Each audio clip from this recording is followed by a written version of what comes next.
목이 탄 개처럼 헤매지 마라. 글쓰기를 배우겠다고 찾아온 사람들이 있다. 20대의 젊은이들도 있지만 30대, 40대들도 있다. 그들 가운데 몇몇은 이미 문화센터의 글쓰기 교실에서 이 선생, 저 선생의 강의를 들은 바 있고, 또 쓴 글 한두 편을 들고 어느 고명하다는 선생을 찾아다니면서 지도를 받고, 어느 대학 사회교육원에 다니면서 글짓기 비법 강의를 듣는 등 수많은 과정을 거쳐 드디어 나에게 이른 것이다. 그들은 말한다. 이제 정말로 마음 먹고 글을 한번 써보고 싶어 선생님을 찾아왔습니다. 이때 나는 그들에게 매우 지혜로운 사람이 남긴 이야기 하나를 들려준다. 목이 타서 죽을 지경이 된 개가 있습니다. 그 개는 수많은 우물 옆을 지나쳐 달려왔습니다. 모든 우물은 깊었습니다. 거기에는 두레박을 만들어 넣어 힘들게 길어 올리지 않으면 마실 수 없는 물이 고여 있었습니다. 그 개는 성급했으므로 그 우물을 외면하고 발을 돌렸습니다. 두레박을 이용하지 않고 수고롭지 않게 마실 수 있는 물을 찾아 헤매면서 달리고 또 달려갔습니다. 마지막으로 만난 우물도 매우 깊었습니다. 그 개는 또 그 우물에 절망하고 어디론가 다른 우물을 찾아 달려가게 될지도 모릅니다. 이것은 수피의 가르침에서 가져온 말입니다. 안녕하십니까? 처음 보게 됩니다.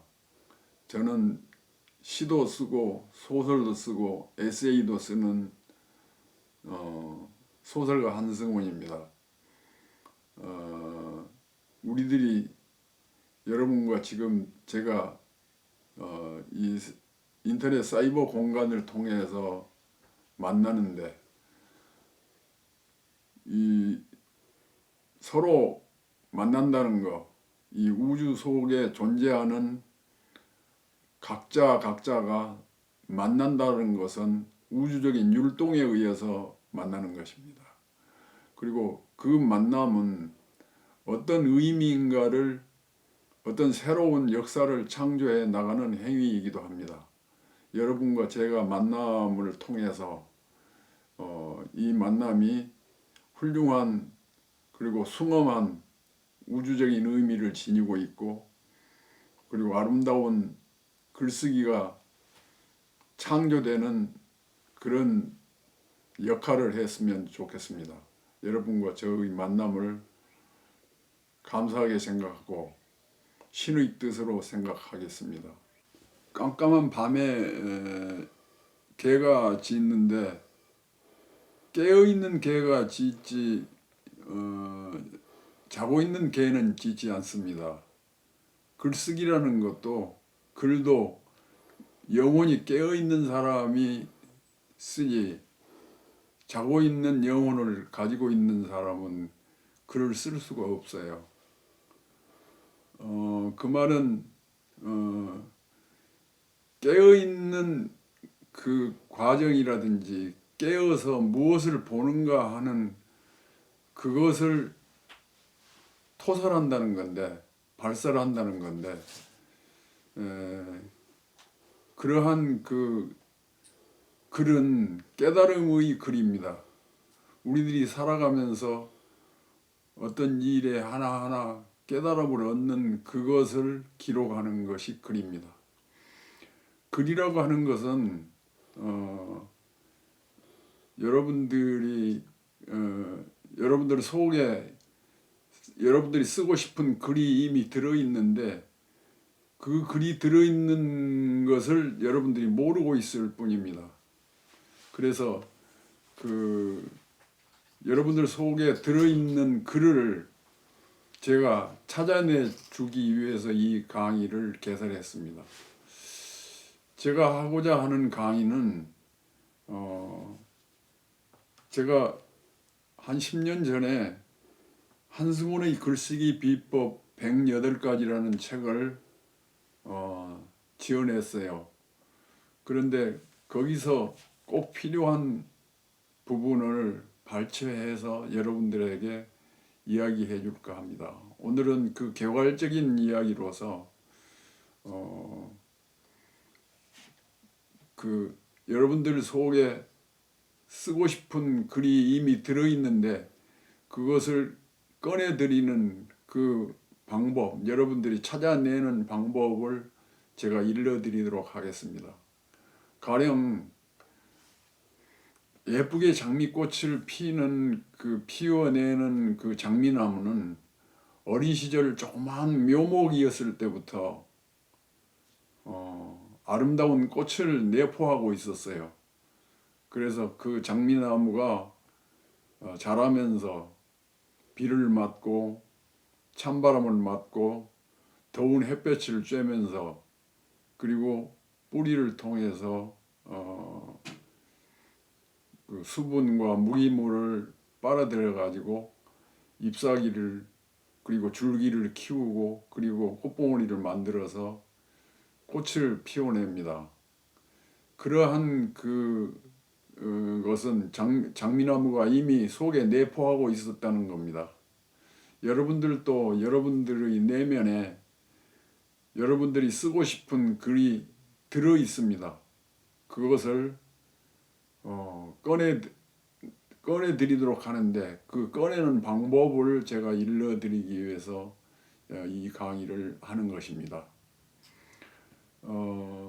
살아간다는 것은 우리들이 역사를 창조해 간다는 것인데 역사를 새롭게 써 나간다는 것은 그 여러분들이 깨어있는 영혼으로서 이 세상을 어떻게 살피는가 그리고 그것을 그 우주적인 현상 여러분들이 눈에 포착되는 그 우주적인 현상을 글로 써내는 것입니다.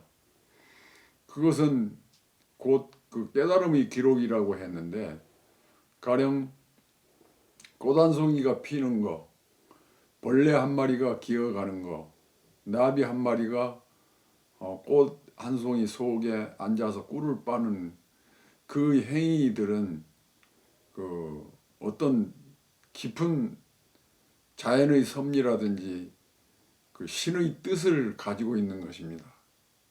그런데 그 신의 뜻으로 해서 피어내는 그 아름다운 그 결과물, 그러니까 나비가 난다든지 꽃이 핀다든지 잎사귀가 바람에 한들거린다든지 그러한 그 아름다운 현상을 어떻게 그 깨달음의 눈으로 보고 읽어내는가, 그 신의 뜻을 읽어내는가, 자연의 섭리를 읽어내는가 하는 그 읽어낸 그것은 그 하늘의 뜻이니까 그 말하자면 흔히 청기라고 그러죠. 하늘의 뜻을 읽어서 독자들에게 보여주는 거니까 그것은 청기누설이 되는 거죠. 그러니까 시인이나 작가 혹은 수필을 써내는 사람은 하늘의 뜻을 읽어가지고 그것을 그 독자들에게 누설하는 행위인 것입니다. 그렇기 때문에 굉장히 숭엄한 의미를 지니고 있어요.